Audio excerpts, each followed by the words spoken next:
So as you can probably tell from my accent, I am not American. Continuing on the theme of, I think, what a number of people have touched on today, I'm really going to be talking about the importance of knowing your customer. But despite David's amazing introduction, I do want to just have a few slides here to talk about and maybe give you a bit of context around my credibility and what I'm doing up here talking to you about knowing your customer. As David mentioned, my role is the VP of Customer at Hootsuite. So Hootsuite does have, it sounds like 16,000,001 customers as of our lunch globally. And in my role of VP of Customer, I'm responsible for the global support organisation, voice of customer, customer experience, and customer marketing. I've been living and working in Silicon Valley for the last 11 years. Prior to Hootsuite, I was the chief customer advocate at a company called Snapfish that has over 100 million customers worldwide. And I had a couple of roles at Snapfish before that, focused on business development and strategic partnerships, as well as a stint as the general manager of our Canadian business. Before that, when I originally arrived in the US, I spent 2 years working for Hewlett-Packard, which was just enough time to pass go and collect a green card. Thank you very much, HP. Prior to landing in the US, I spent 3 years of my career working in Tokyo in Japan, where I had the dubious credibility of being able to say in almost every single interaction that I was the only white chick in the room. But as well as that, it also really helped me to refine my focus on the customer and really understand the importance of truly understanding your customer in any given market. And the reason for that is because HP in Japan has about 10% market share, which is really different to HP everywhere else in the world, where back in, several years ago, they enjoyed sort of 60 to 70% market share everywhere else. And a big part of my job running a part of the online consumer store in Japan was understanding who these crazy 10% of Japanese customers were that weren't patriotically loyal to Epson and Canon and Hitachi and Fujitsu, and why they were buying HP, and then devising marketing strategies and understanding how we could position our products to go after more and more of these customers and then convince them to buy our product. I'm obviously from New Zealand. I spent the first 8 years of my career working for HP here in New Zealand. The last role that I had with HP before I left was the Supplies Sales and Marketing Manager for HP New Zealand, running a $70 million business of HP's ink, toner, and paper. Super exciting stuff. Across B2B and a B2C industry. An incredibly fun role. And if you're not sure of what the Jaffa reference is, let's just say it means that I'm originally from Auckland. Although I do really want to give a shout out. I recently joined the board of a story park, and I know they have a contingent here. So they're an amazing Wellington-based SaaS platform focused on early childhood education. So I am starting to diversify a little bit more, even in New Zealand. Thanks, Kirsty. Oops, sorry. So, wow. So today what I'm really here to do is talk a little bit more about digital transformation, and if you haven't been beaten over the head already with the importance of knowing and understanding your customer, I'm here to really drive that point home, really talking about the alignment of your business to your customer at every touch point along the customer journey. So there's no doubting that we're in an era of unimagined disruption, which is really being brought about by 3 key intersecting trends. Social is the most pervasive medium of our time. 90% of young adults aged 18 to 29 are on social. 71% of online adults are on Facebook.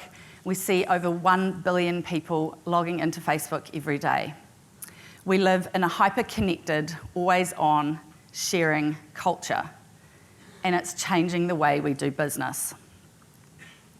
The ease and accessibility of the internet have changed consumers' expectations of immediacy.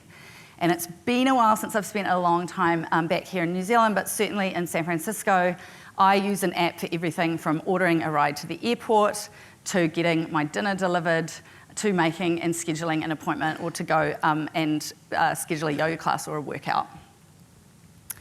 And mobile is a defining trend of our age, with 81% of online adults owning a smartphone and 89% of millennials saying that it never leaves their side. I am certainly no millennial, but I do know that I get super twitchy when the battery on my iPhone starts going down into the red zone. So we have an entire generation maturing in the age of digital. From global brands to governments, consumers are expecting a different kind of response. Human, transparent, and co-creative. The power has moved to the collective. And what that really means is the power has moved to your customers. And this is being driven by digital natives. In 2011, everybody entering the workforce has always grown up in a world with the internet. And by 2026, everybody entering the workforce will have always known a world with social. And this shift is happening at a massive scale. Does anyone remember these? I don't even know if they still exist. Certainly the telephone and emails sped things up, but today, in a matter of minutes, you can take out your smartphone, set up a Twitter account, and reach an audience of millions, maybe even starting a global movement. In the past, that would have taken months or years and millions of dollars to get that kind of momentum. And today, the power is sitting in everybody's back pocket. And it's changing customer expectations. In the past, your customers may have found out about you by driving past a billboard or maybe seeing a newspaper or magazine advertisement. Today, it's most likely on the device that they have within reach, most likely a smartphone. In the past, when they were thinking about their alternatives or who they might buy the product or service from, they probably let their fingers do the walking. Who remembers the Yellow Pages? And now, within a couple of clicks on Google, you have thousands and thousands of pages of options. In the past, customers would have likely gone into a brick and mortar store to buy your product or service. Today, with my Amazon Prime account, in literally one click, I can receive my product next business day delivered straight to my doorstep. And in the past, if I had a problem with customer service, I was buried in IVR lines and 1-800 numbers. Today, I can reach an audience of millions in literally minutes. And in the past, word of mouth was confined to the water cooler. Absolutely effective, but really confined to tens, if you're lucky, maybe hundreds of people. Today, virality can spread like wildfire. From CEOs to CMOs to new roles like Chief Digital and Chief Experience Officer, companies are refocusing and reorganizing their teams to modernize, optimize, and integrate these customer touchpoints. Social and digital transformation give you the opportunity to focus your product, marketing, sales, customer support, and in fact, everyone within your company in harmony focused on the customer. So let's take a look at an example of Hootsuite founder and CEO Ryan Holmes and his experience across the customer journey with an example which is the Roomba vacuum cleaner. So these are like self-driving vacuum cleaners, since self-driving seems to be a thing now, automatic vacuum cleaners. Anyone heard of a Roomba? Anyone got one? Yeah. So in the awareness phase, Ryan is sitting at home one night browsing through YouTube, and he comes across this video of a cat in a shark costume chasing a duck while riding a Roomba. And that is actually a real mouthful to get out. So I didn't link the video in here in the interest of time. We do have a lot of other important things to talk about. But if you haven't seen this, it's actually a really hilarious watch, so I highly recommend it.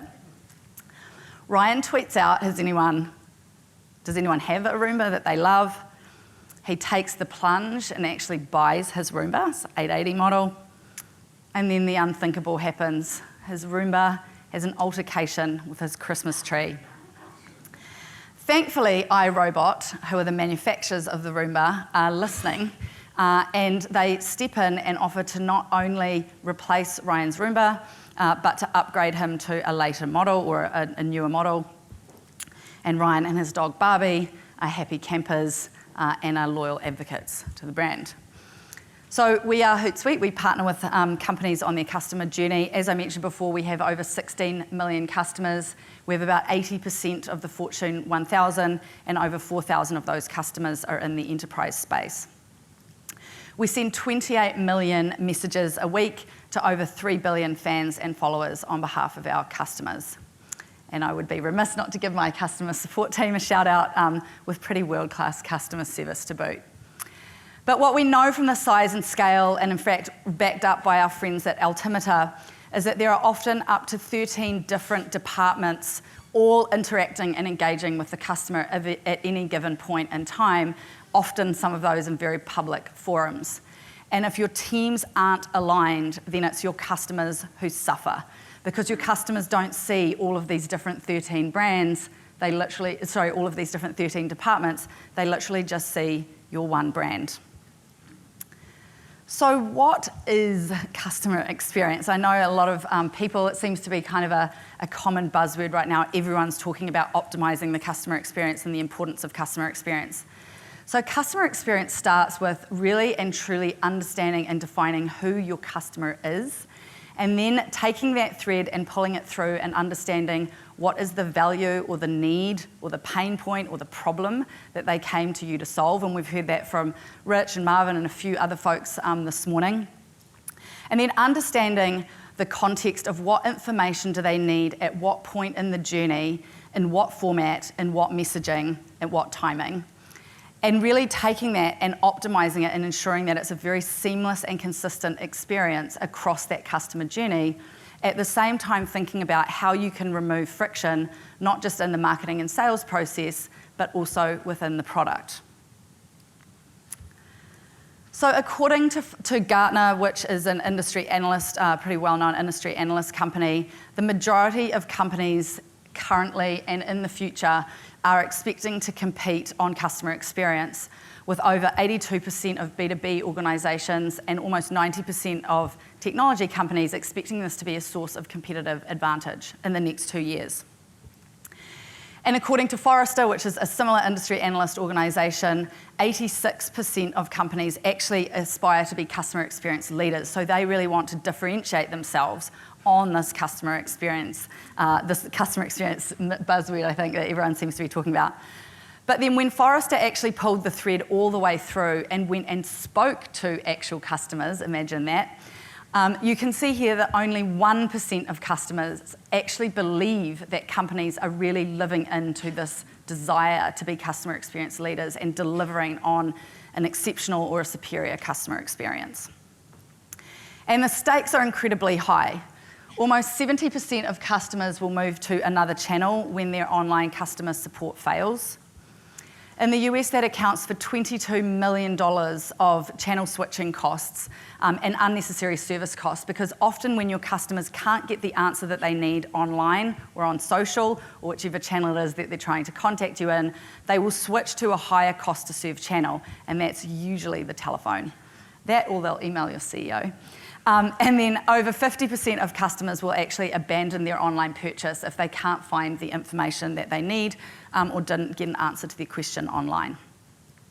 However, there are some really amazing companies that are really leading the way in customer experience, which is being proven out time and time again through earnings before interest and tax, profitability, year-over-year growth, including our very own Air New Zealand, who I think is an absolutely outstanding customer experience organisation.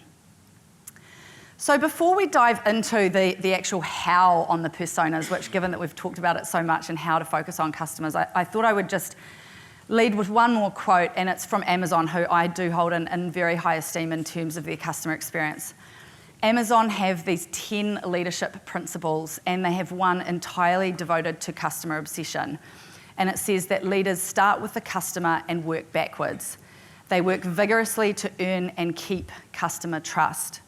Although they pay attention to competitors, they obsess over customers, which I obviously really love. So let's switch gears a little bit and talk about personas. By show of hands here, who kind of knows what a persona is or has maybe heard the term before? Okay, most-ish people. And how many companies, or by show of hands, hands up if your company has defined your personas? about half. Great. So just so we're all on the same page here, persona is a cluster of customers or of users or a group of people that share similar characteristics in terms of their purchasing decisions, their use of technology or products, their customer support preferences, and their lifestyle choices. They also exhibit similar behaviours, attitudes, and motivations. And we've heard a bit today, I think, again, Rich and Marvin touched a lot on kind of how you can use personas and why they're important in product and pricing, which are also very, very important uses of personas. But the world is a really, really large place, and traditional demographic marketing just isn't specific enough to allow you to have the level of targeting that you need to succeed in some of the large markets globally. And a case in point is, if you're using demographic attributes to segment your customers and you have 10 customers that fit those demographic attributes, if only one of those customers is really primed and ready to buy your product, then you've wasted 90% of your time and resources in actually acquiring that customer. So we also know that behaviourally targeted ads are twice as effective as those that are not behaviourally targeted. And if you don't believe me on this one, think about what's coming up in your Facebook feed on a regular basis. Persona-based websites are 2 to 5 times more effective and easy to use. And personalised emails have a 14% higher click-through rate, a 10% higher conversion, and drive 18 times more revenue than your standard spray and pray broadcast emails. But over and above that, for anybody in this room who has aspirations to take your business globally, markets such as, you simply can't afford to be all things to all people in a large global market. So, for example, the US has 330 million people, Canada has 30 million people, Japan has 120 million people, just in terms of markets that I have experience in. There's absolutely no way that you can be all things to all people in those markets without drastically wasting your hard-earned and hard-fought investment dollars and significantly reducing your runway. So it's imperative that you understand who your customer is to a very high level of specificity in these markets, because I've seen in personal experience very well-meaning, very well-intentioned people giving advice about, oh, you're in this industry, why don't you go to this trade show or talk to that person or go to this event? And you can spend hundreds of thousands of dollars or even tens of thousands of dollars at an industry event that just simply isn't the right event for your target customer. And given that we have a focus this morning, I think, around the F word, I'll give a personal example from Hootsuite. We acquired a company called Espresso. It's a paid social ads company about 18 months to 2 years ago. And a part of the mandate that I'd given my team was that we need to go out and really understand and define this persona, because Espresso didn't have that clearly defined. And we need to define the persona in the context of how this product is going to relate to Hootsuite. So we knew that we had a kind of a social media manager type of persona, but we really wanted to understand and define what our performance marketer persona was. So these are the people that are kind of the digital ads experts. A guy on my team went off to a conference to interview these personas, which is a part of the persona definition process, which we'll talk a little bit more about tomorrow in the workshops. And came back with his tail between his legs. And when we talked about, and debriefed on the situation, it turns out that the conference that he'd gone to was a programmatic ad buying. So these are the guys that kind of buy ads on sort of a quant type basis, and were very different than the actual digital marketers that we were really trying to define and understand. Now, in our case, it was very lucky because it was the cost of an airfare and a hotel overnight. But think about when you're sending people to North America and they're spending time in market, you really want to make sure that they're talking to the right people. And so it's super, super important. If you're hiring salespeople in other markets, you want to make sure that they're crystal clear on who the customer is that they're talking to. and what the attributes of this persona are, so that they're saying the right messaging and they're touching on the right points for this customer. And that doesn't necessarily translate to who your customer here is in New Zealand, because the markets are so much larger, and there's so much more niche players and specificity required to actually truly understand the motivations in a large-scale market. So let's take a little bit of a look at what makes, or what are the characteristics of a good persona. And I have a couple of examples here. One is a B2B example, and one is more of a B2C example. So in this case here, I don't know if my little pointer works. Oh, there we go. We have buyer persona number 1. So this is Marketing Mary. A few good characteristics of a persona. Number 1, the background of who the persona is. Generally speaking, you do want to name the persona. I've seen personas in some of my travels. People have defined their persona as a vertical market. A vertical market is not a persona. And naming your persona will help you to avoid the trap of thinking that a vertical market is your persona, right? So figure out what your persona's name is. Understand some of the key background information. What is their level of education? What is their job title? And again, in larger markets, there may be a series of job titles. You might have a VP of marketing, you might have a marketing director, it might be a VP of digital. So make sure that you cluster all of those job titles together and understand the nuances between those. Demographic information is also super important. Male versus female, what kind of age, what income level, where is this person located geographically? That really helps you, again, to target your efforts. If you're thinking of setting up operations where your customers are, it might make sense to locate your salespeople in those markets, your customer success people in those markets. There are nuances in the US between the different states. They often will not think the same way. They'll often have very different ways of approaching a certain product or a segment, or the way that they think about your product or solution. So make sure you understand the nuances of that. The demographic information, by the way, is usually a really easy place to start in your persona definition process.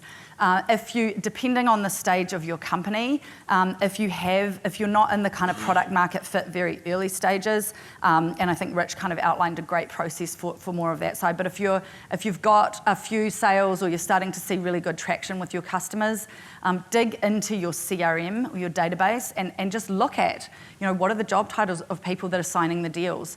Who else is involved? Is there a VP of procurement? Are they a blocker? What kind of messaging do you need to get around that person? So you can actually pull a lot of this information out of existing information that you already have at your fingertips, and then you can use persona interviews and actually talking to your customers to augment your understanding and to go a lot deeper and make the personas a lot richer in terms of the insight that you need. Whoops. What are some of the common identifiers? So how is this person showing up in the world? Where are they getting their information? We, of course, always think about social media, and not just social media kind of as a broad panacea, but how is the persona using social media for the different types of information that they're looking to derive? Of course, it spans across the entire marketing mix, right? And I'll go into a little bit more detail around that. What is the person's goals? And this is not what are their goals with your product. This is what are their goals in their job and in their life, right? Because what you want to understand is how are you going to be able to position your product or solution as helping them achieve their KPIs. So asking them how are you measured is a really good place to start.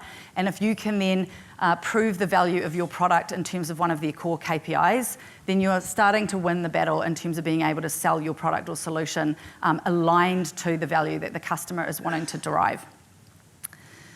And then what are their challenges? So again, is there a pain point? And this is, again, not just in terms of your product, although you do ultimately want to be able to bring it down to your product or solution level. But if you can talk about your product solving a key pain point in the broader context of their role or their life, like saving time, what's the value of time? How do you put a dollar on that?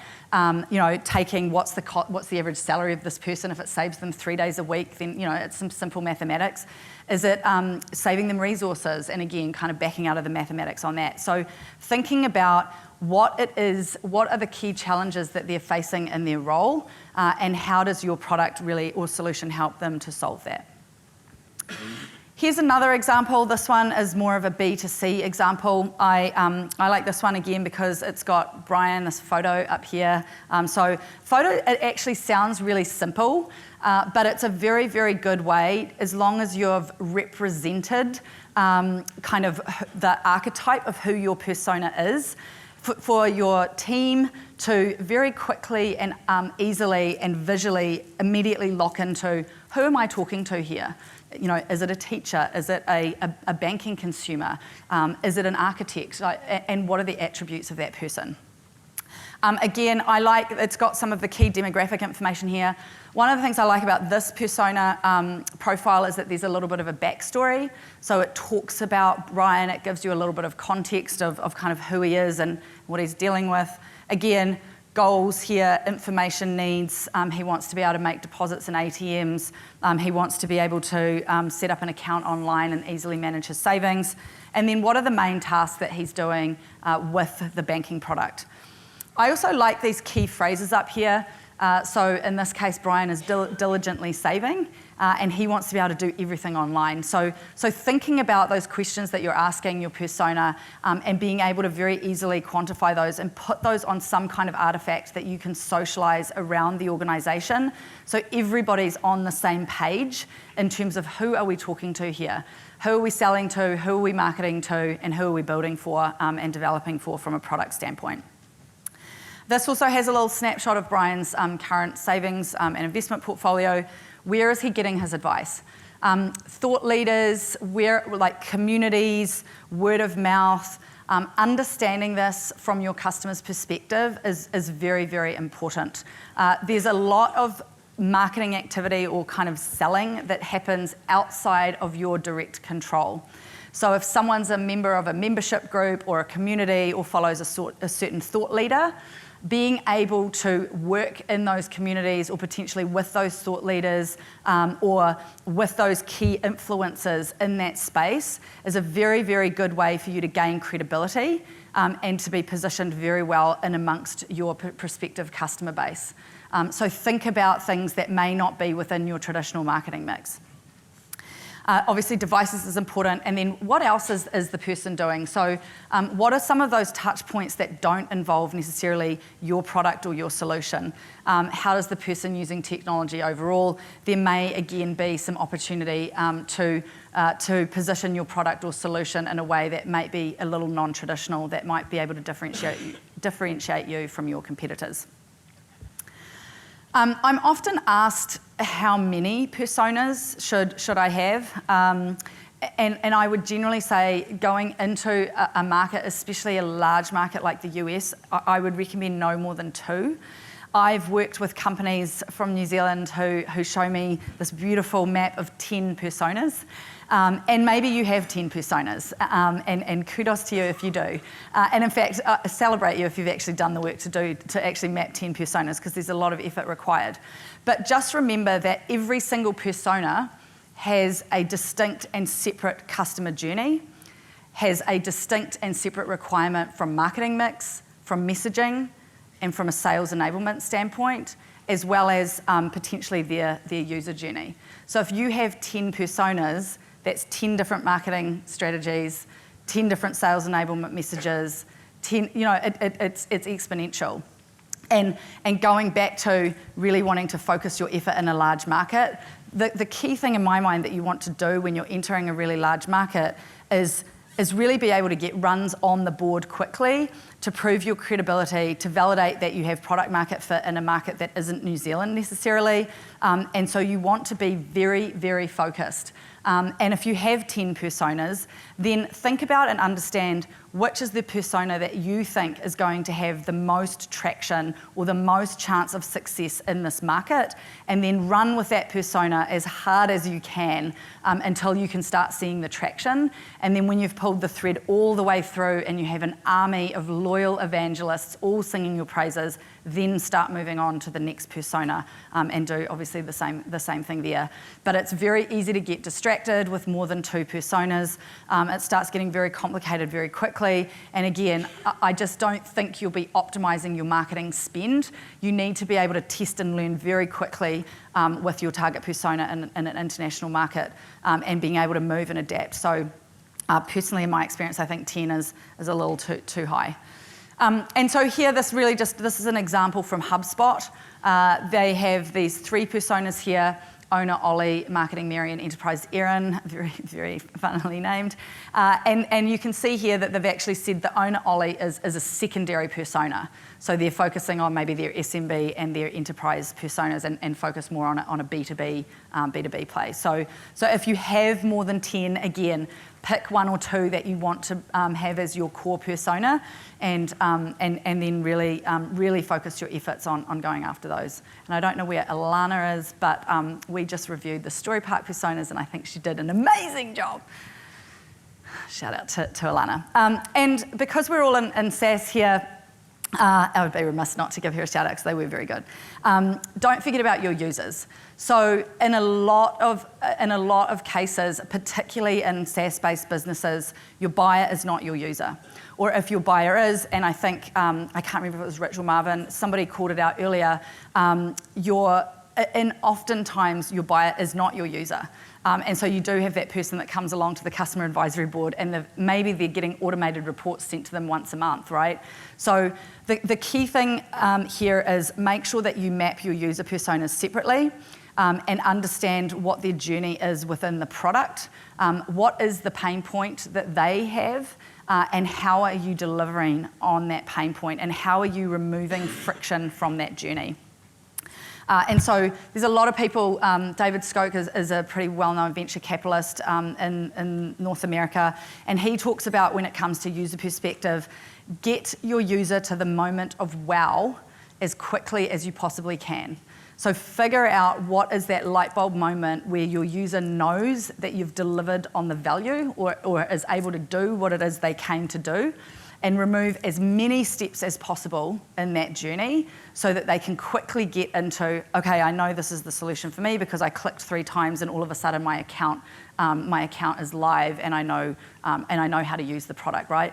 Don't take people through these long, illustrious journeys with 5 webinars and 3 user guides and what have you to get set up. Get them in there and get them using your product as quickly as you can. In my experience with SaaS-based businesses, usage is one of the most highly correlated variables to retention. So you need to be understanding your users.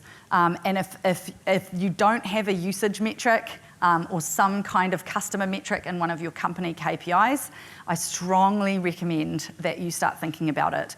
Whether that's monthly actives, whether it's adoption, however you want to measure that, it's usually a metric that's pretty tightly correlated with renewal. And if you don't have or aren't able to measure those metrics in particular, there is a correlation not as tight, but between usage and NPS. It's just that you'll be a few steps more removed from the information that you need. So it's also really critically important that you think about your users. I think the slides are going to be distributed afterwards, so I won't spend a ton of time on user personas. And as I said, I think Rich is a really great go-to resource. I think him and I are pretty tightly aligned on the importance of customers here, or understanding your users. So some similar elements in terms of the buyer personas that you still kind of want in your user persona profiling.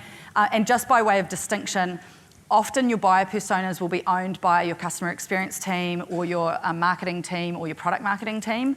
So somebody on the marketing side of the house. User personas generally owned by the product team, right? User experience, design, depending on where that sits within your organization. But also make sure you understand the interaction between those personas, right? Like if one of your buyers is a user, what does that journey look like? And how does their behavior change as they go through that journey? That's another important thing to think about. So here, you've got the standard, this is the archetype, the name, all that sort of usual stuff. A couple of different call outs, I think. These are pretty similar on this side here. a description of the archetype. So what kind of user are they of your product, and a description of sort of why and what their pain point is. What is their attitude towards technology on a sliding scale?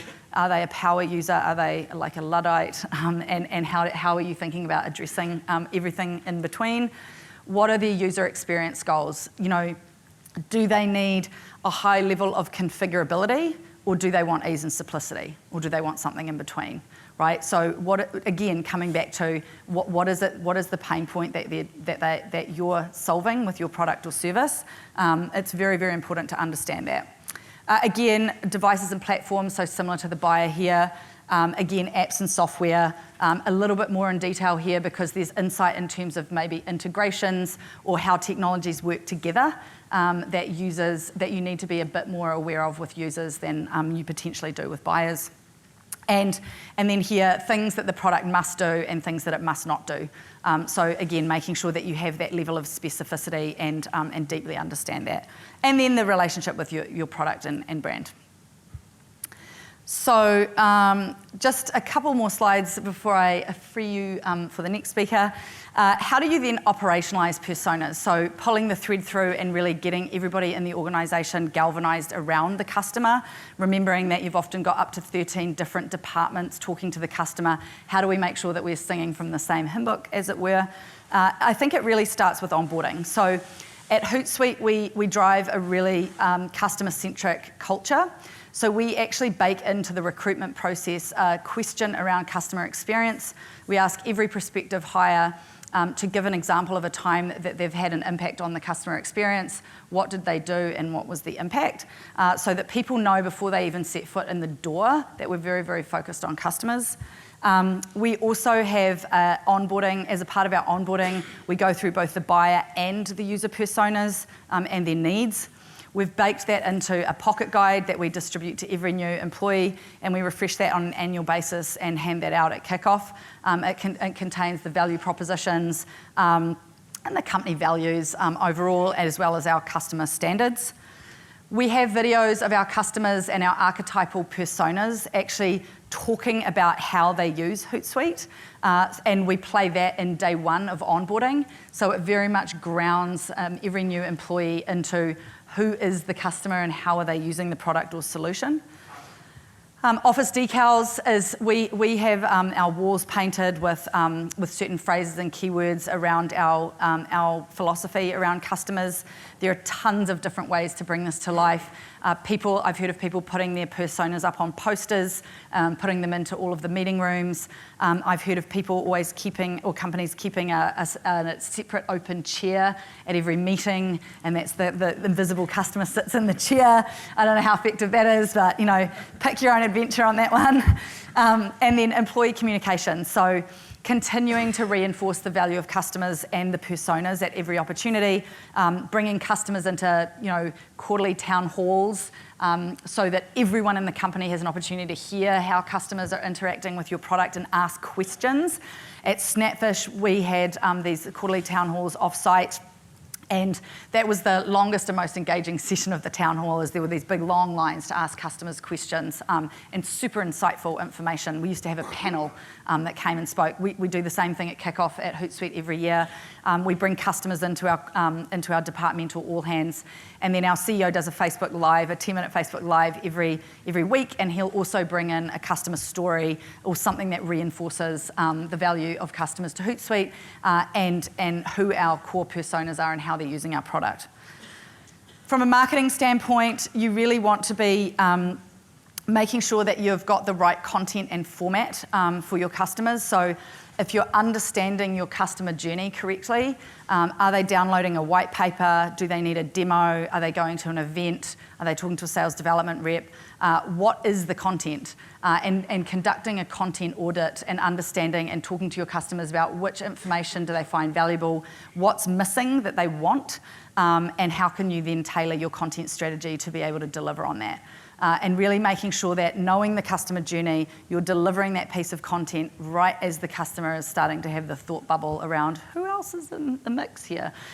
Or I don't know what my options are, and then all of a sudden it's laid out right in front of them in the content format that they're most likely to reach for in the moment. Again, I think Rich touched on it earlier around messaging and language. Understand how your customers describe your solution or your product. So, if I use the Hootsuite example, are we a platform? Are we a tool? Are we a social media marketing management something? Are we a social media management solution? Are we a social relationship platform? Are we in customer engagement? Are we in social marketing, right? Like, what do your customers say when they describe your industry and your solution? And then use that language to talk to them. What is the language they use when they describe their pain point? And how can you talk to them about solving that pain point? So make sure you're talking to them in their language, because the cut through will be so much faster and you have to spend less time explaining what it is that you actually do, because you've already framed it up in terms of how they think about it. Dynamically changing your website. So who are your personas, and does your website content talk to them in the way that they need it to, or they're expecting it to? Why do customers come to your website? Are they doing competitive research and looking up features and functionality and pricing to compare with one of your competitors? Are they booking a demo request? Like, what's the type of information that they're coming to find, and making sure that you're playing up and displaying that information first and foremost, so that they can get the information they need without having to take 10 or 20 clicks on the website to get there. If you've got a number of different verticals, I don't know if am I getting the time? Okay. If you've got a number of different verticals, then make sure that it's easy for customers to find their vertical very quickly, right? You don't want them digging around 10 clicks on the website to figure out, well, actually, this is the information I need down here. And there are a lot of really great solutions in the market currently that will actually dynamically change the content that you display to your customers based on who's coming inbound to your website. So if you've got the persona information, you can actually be super effective with your website. Lead generation, case studies and references. So again, playing this through the sales enablement. How are your salespeople talking to these customers? What are your SDRs saying? How are the demos framed? What are your customer success people saying in the post-sale journey? And how are you talking about the expansion opportunity? So thinking about the language that they're using, thinking about that customer need, bringing it all the way through your sales methodology and across all of those sales touch points as well. And then I'll skip through most of the product stuff, because I know Rich touched on a lot of it earlier, but really the design thinking about usage from a customer's standpoint, and thinking about how you can then use that to prioritize. So, we talked a little bit about the ideation phase, which is obviously a very exciting, fun part of product development, but how you can actually use your personas as a way to prioritize. So, what is the main customer need, or of the 3 personas, which one is the most important, and which one of these ideas is going to deliver the most value? What? Oh, there we go. Okay, this is my last slide, I promise. So how do you know? So questions to ask along the journey in terms of your marketing. How does your customer know that they need your product or service? Like, how do they know that they're in the market for whatever it is that you do? Which companies are in their consideration set? How are you positioning yourself against? What information do they need to make a decision? How easy is your purchase process? Do you have a 10,000-page master service agreement requiring 20 signatures in triplicate, or do you swipe your credit card or sign up for a free trial, right? And everything in between. How can you deliver on that while fulfilling, in the simplest possible way, while fulfilling your legal obligations? How do your customers use your product? What information do they need to get started? Do you have an army of launch services or launch specialists and pro services, or is it pretty much self-serve? And how are customers thinking about that? The value we've talked about, why do they love you, how do they express this, and how can you get them to express it in a way that tells all of your other prospective customers how amazing you are. It's one thing for you to talk about how amazing you are and how great your product is. It's something entirely different and much, much more compelling for your customers to hear it from other customers. So as much as you can, be thinking about how you can bring other customers into the fold and be having them evangelize and advocating on your behalf. Also really important, why do customers leave? I know, we often don't want to talk about the F word and really peel back the onion on this. This is one of the most valuable data sets within your organisation. Is your CRM system set up to capture why you're losing deals, or why your customers are churning, or why they're downgrading? So how are you categorizing that information? Who's collecting it? Who's analyzing it? And where's it going? And how are you using it to inform the rest of your business? And then why and how do people buy add-on products and services? So 3 takeaways. Know your customer. Hopefully I'm the last person to say that today, but maybe not. Not just your buyer, but also your user. Super important, right? Two different and distinct needs, but both equally important. Know and understand your customer journey. What are the touch points in that journey? And are you delivering the right information in the right context at the right time, in the right language, in the right format for your customers? Not just from a marketing and sales standpoint, but also in their user journey throughout your product. And then how are you socializing and operationalizing your personas across sales, marketing, and product? Ideally across the whole company, but if you start with sales, marketing, and product, you'll be in a pretty good spot. And of course, don't forget social, and that's it.